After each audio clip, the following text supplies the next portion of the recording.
Olá pessoal, estamos de volta. Hoje nós iremos falar mais sobre os polígonos, em especial os triângulos, os quadriláteros, os pentágonos, todos os polígonos que faz parte do nosso dia a dia.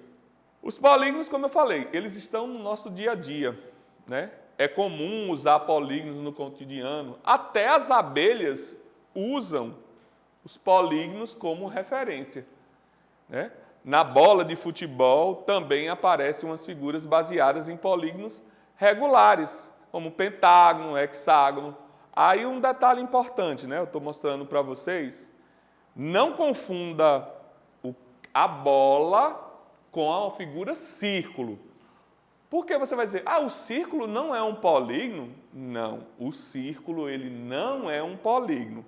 Aqui, quando eu citei os exemplos da bola, foi as figuras que aparecem na bola, certo?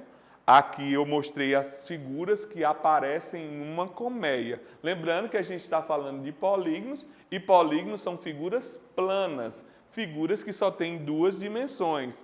Então, aprenda uma coisa, o círculo não é um polígono. Por que o círculo não é um polígono, professor? Lembra lá da definição? O que é um polígono? Ele tem que ser uma linha fechada. Mas o círculo é uma linha fechada. E aí tem que ser simples. Mas ela é simples, que ela não se cruza, mas tem que ser formado por segmentos de reta. Então o círculo ele não é formado por segmentos de reta. Então, é por isso que o círculo não é um polígono. Então, quem pensou que o círculo é um polígono, já não vai mais errar isso em nenhuma prova. Continuando aqui sobre os ângulos internos, a gente aprendeu que um polígono, que é o triângulo, se eu somar todos os seus ângulos internos, ele vai dar igual a 180 graus. E se fosse um polígono de 4 lados, de 5, de 6, como é que eu ia determinar qual seria a soma dos ângulos desses polígonos? Lembrando que eu estou falando aqui tanto de polígonos regulares ou de polígonos irregulares. Lembrando que o polígono regular é aquele que tem todos os lados iguais e todos os ângulos iguais. E o irregular é o contrário, né? Não possui todos os lados iguais, muito menos os ângulos iguais. Então, se o polígono tiver N lados, né? Como é que eu vou determinar qual é a soma dos ângulos internos desse polígono? Então, eu coloquei aqui um polígono que tem N lados, ou seja, um certo número de lados. E aí eu estou percebendo em quantas vezes eu posso transformar ele em um triângulo. Consegui ali um triângulo, consegui outro triângulo. Então, por isso que a minha referência foi o triângulo. Você vai perceber, o quadrado, por exemplo, eu consigo dividir em quantos triângulos? 2. Se você traça a diagonal dessa figura, você consegue 2 triângulos. E eu falei o que sobre o triângulo e os seus ângulos? Que a soma dos ângulos internos é igual a 180. Se lá tem 2 triângulos, 180 mais 180, 360. Então, um polígono de 4 lados, a soma dos seus ângulos internos vai ser igual a 360.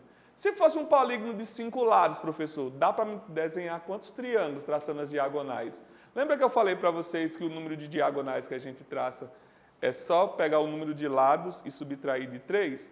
Pronto, então no pentágono, que é uma figura de 5 lados, você consegue 3 triângulos.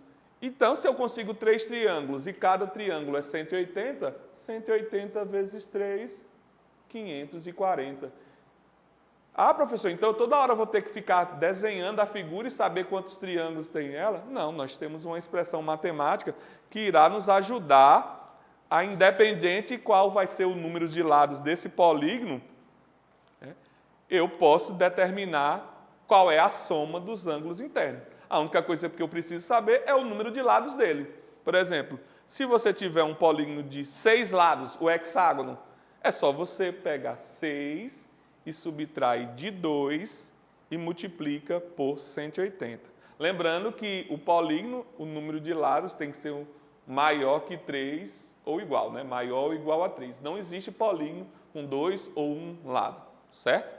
Então, tem como descobrir qual é a soma dos ângulos internos de qualquer polígono. Pronto, vamos falar do pentágono, que é aquele polígono especial, né?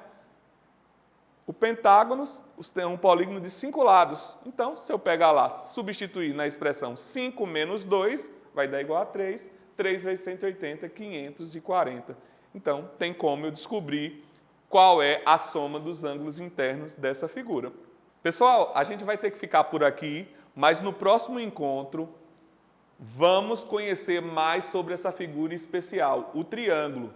Não deixe de deixar o seu like, compartilhar com os colegas e vamos usufruir dessa fonte de saberes que está aí para vocês. Muito obrigado.